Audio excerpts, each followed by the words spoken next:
Hello, listener. Suyana-cole here, reading Chapter 12, Healthy Expectations, from the All-Inclusive Approach, The Art of Divine Remembrance. For a long time, I thought it was wise to have little to no expectations. Disappointment, failure, criticism, and rejection felt crippling to me in my youth. I experience waves of embarrassment to this day from incidences in my childhood in which I felt shamed, rejected, criticized, or invalidated. These moments left their mark on me, leading to behaviors designed to avoid similar experiences at all costs. Not only did I believe this tactic would reduce those potential outcomes and new opportunities, but I also thought it was especially important to have no or low expectations in relationships. Unhealthy dynamics from my early developmental years made it feel unsafe to express my needs and wants openly without risking negative responses or repercussions. This early life conditioning distorted my relationship with my own divine nature, and sadly, my relationship with Source. I thought if I didn't want or need anything, I wouldn't inconvenience or burden anyone or anything, not even God. This belief led me to develop an inferior identity, one that believed my role was to appease everyone and expect nothing in return. I questioned, who am I to project my ideals or preference onto another person or thing? I'm just supposed to love unconditionally, right? But how do I love myself then? As I matured, I began to understand that having no expectations didn't protect me from disappointment. It left me aimless and exposed a lack of self-worth. Without clear expectations, I struggled to focus on any area of my life or commit to specific goals, perpetually worrying about how others, including Source, might judge my actions. This fear of judgment led me to adopt the role of a people pleaser, holding low expectations for everyone and everything except myself. I hesitated to assert my desires, believing they might conflict with the greater good or disrupt those I felt compelled to accommodate. Yet I placed impossibly high demands on myself to serve others, creating a relentless inner conflict. Reconciling this imbalance took years of self-inquiry and exploration. I needed to confront the paradox of assuming an all-powerful, all-knowing Source was dictating what was best for me, while simultaneously learning to embody the truth that I am God in form. In our early years of development, God or Source often mirrors the qualities of our caregivers or authority figures. Whatever strengths and weaknesses they exhibit are typically overlaid onto our understanding of the Creator. When combined with the narratives of religion, society, and media portrayals of archetypes such as the mother, father, king, or queen, this creates a skewed and often unhealthy version of Source to engage with as a young and impressionable mind. Through my personal experience and perception of those experiences, I developed a relationship of servitude to God. This dynamic posed significant challenges. I wasn't honoring my own design, which is fundamentally rooted in free will, a gift meant to guide all of my experiences. I wanted God to just tell me what to do, relinquishing the responsibility of defining and claiming my path for myself. The lack of personal expectation further compounded this issue, preventing me from embodying my true self in the present. Instead, I found myself living reactively, not responsibly. How was I supposed to recognize the expression of my true nature if I wasn't allowing myself to identify or claim it? Ultimately, I faced a dilemma. Either I was an expression of God in form, or I wasn't. This way of interacting with the Creator established a persistent inner conflict, a tension between seeking guidance externally and realizing my inherent divinity. When I didn't know what I was feeling or believing about myself, I felt constantly confused, stressed, and disoriented. I would search endlessly through countless avenues outside of myself for answers, and then look to even more sources to confirm the answers that felt right, but I was still reluctant to trust. It made decision-making a painstaking process full of doubt, fear, and insecurity. What might happen to me if I make the wrong choice or act in discord with the powers that be? It wasn't until I truly committed to this path of self-love and acceptance that I realized that in my mind, I was not part of Source. I was its servant. And as a servant of Source, I had no access to the wisdom that was trying to penetrate my consciousness, and no confidence to align with the eternal nature of my own existence.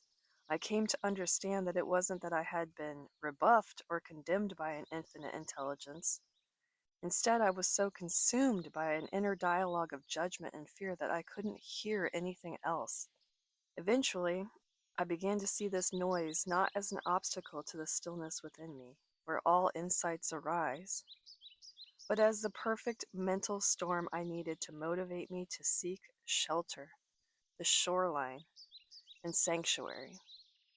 It was the push I needed to return home to myself and become grounded. From this place of stillness, each answer I truly needed in that moment arrived to comfort and guide me. What came was not grand visions of the future or reassurances that all my dreams would come true.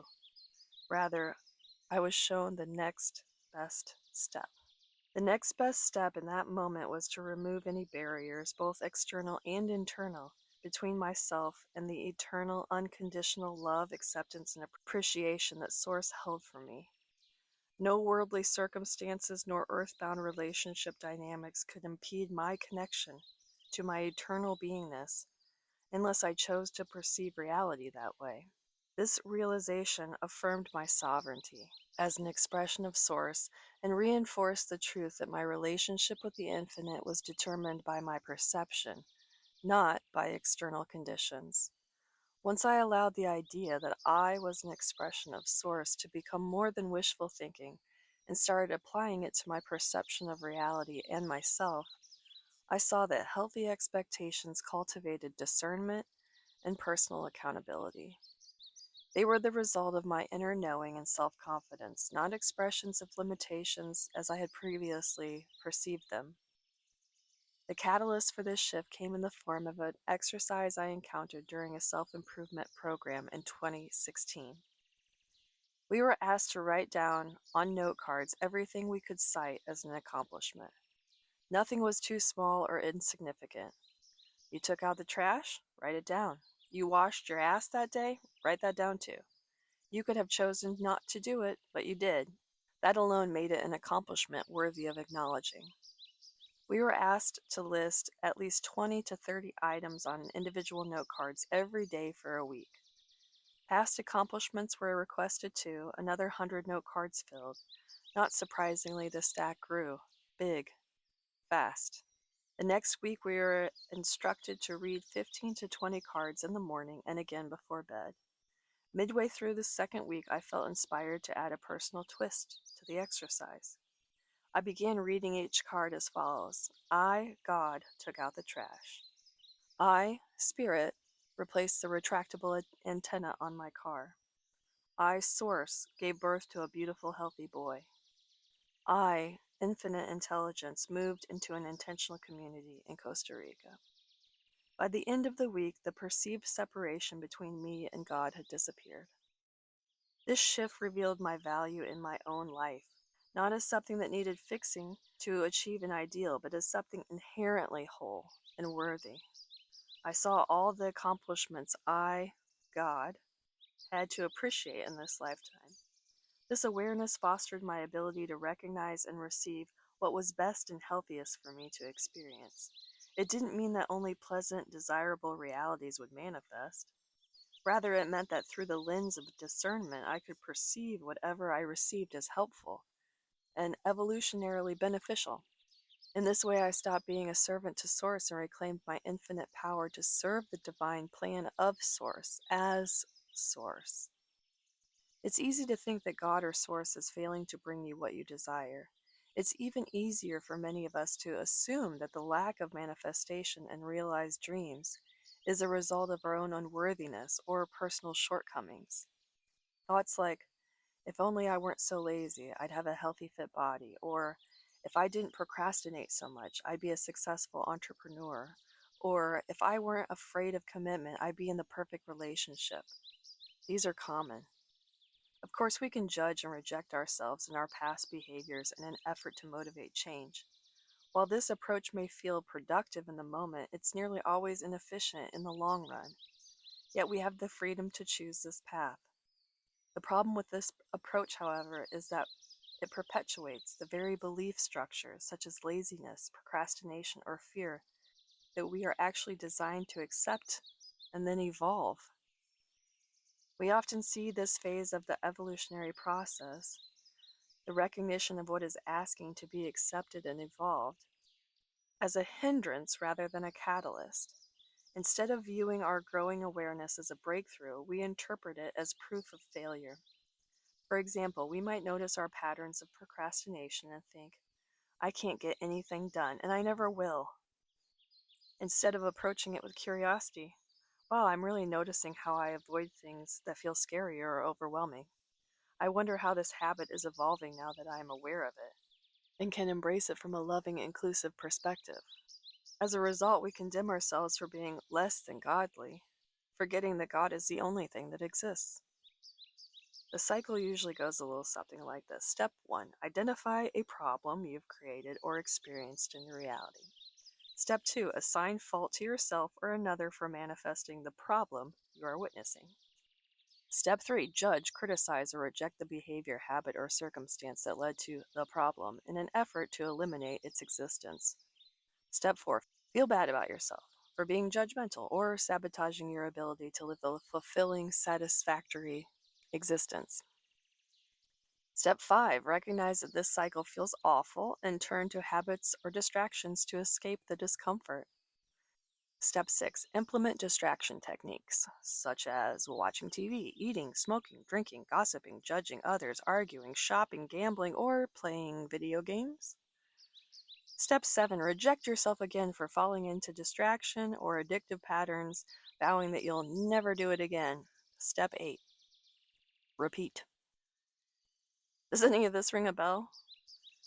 Do you resonate with the general progression of resistance? Because that's what it is. Resistance to what is becomes evidence with each step of the way. And resistance creates counter-resistance, sending you down this slippery slope repeatedly.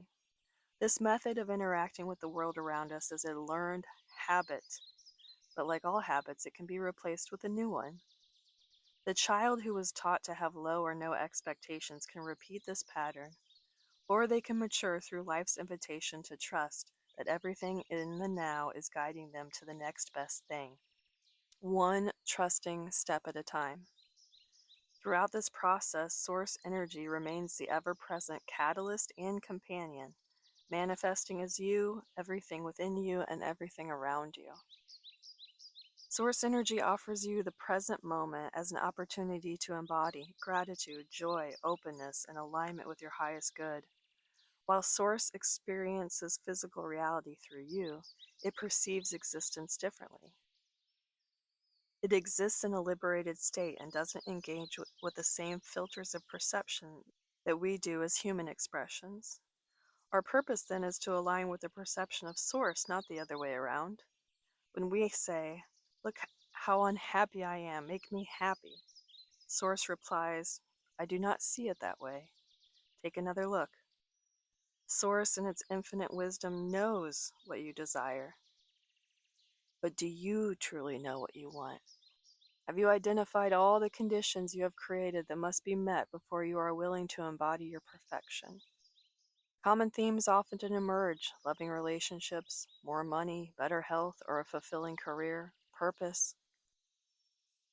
Are these things or circumstances that you think will bring you happiness? Are they outside of you? Are they in front of you? Have they already passed you by?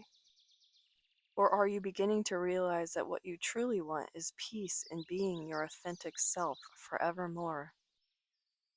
Creator is giving you the chance to embody that state of being now, regardless of your circumstances, by inviting you to recognize the perfection of your existence here and now without waiting for external validation or circumstances. God says once you realize the gift you already have, then we can move on to the next thing. Are you trusting with excitement and healthy expectation that you will receive what you desire, not as relief from dissatisfaction and disappointment, but as another expression of divinity manifest? These manifestations are not markers of your worthiness or power. They are simply the next supportive catalyst for your continuous growth. Are you withholding joy, love, and well-being until God delivers what you want? Or have you begun to realize that it is not the object of your desire that creates these states, but your willingness to open up to them within yourself, independent of any external catalyst? Once you understand that nothing external will bring lasting fulfillment, you align with the wisdom of healthy expectations. Then you can trust that nothing exists outside of you to begin with. This understanding leads you to the true source of your state of being, your eternal inner landscape. We are all expressions of God in form, living among other expressions of God for the glorious purpose of co-creating with one another in this dimension of reality. Unhealthy expectations arise when we project our preferences onto the world, hoping to force change or control the actions of others and outcomes beyond our control. When you notice yourself doing this, pause and reclaim your authentic power by turning inward. Take a few deep breaths and reorient yourself to your personal experience. Say to yourself, I am feeling this way at the moment. The most supportive thing I can do is take a moment for myself to explore this emotional feedback. By doing this, you stop being the problem, stop making others the problem, and welcome the evolutionary benefit inherent in each moment, in each interaction. As you harmonize with the healing that comes from this state of maturity, you can view these stimulants as reminders to bless and uplift collective consciousness with heart-centered intentions. Perhaps the dominance of scarcity in your thoughts invites you to bless the world with abundance and prosperity. Maybe sadness is present to remind you to pray that all hearts be filled with joy and love. What if your sense of disempowerment about the state of the world serves as a reminder to bless all people with peace, harmony, and equitability? Opening yourself to the content of your mind and the flow of your emotions can create a state of peace that gives rise to the beautiful intention you are here to share with the world you have come to help evolve. These intentions are not a means of escaping the challenges or healing journey you're on. Rather, they deepen and expand the purpose, potency, and power of your transformative process. This practice cultivates a sustained state of empowerment and nurtures a willingness to meet whatever arises in your experience as a catalyst for embodying and celebrating the consciousness of God.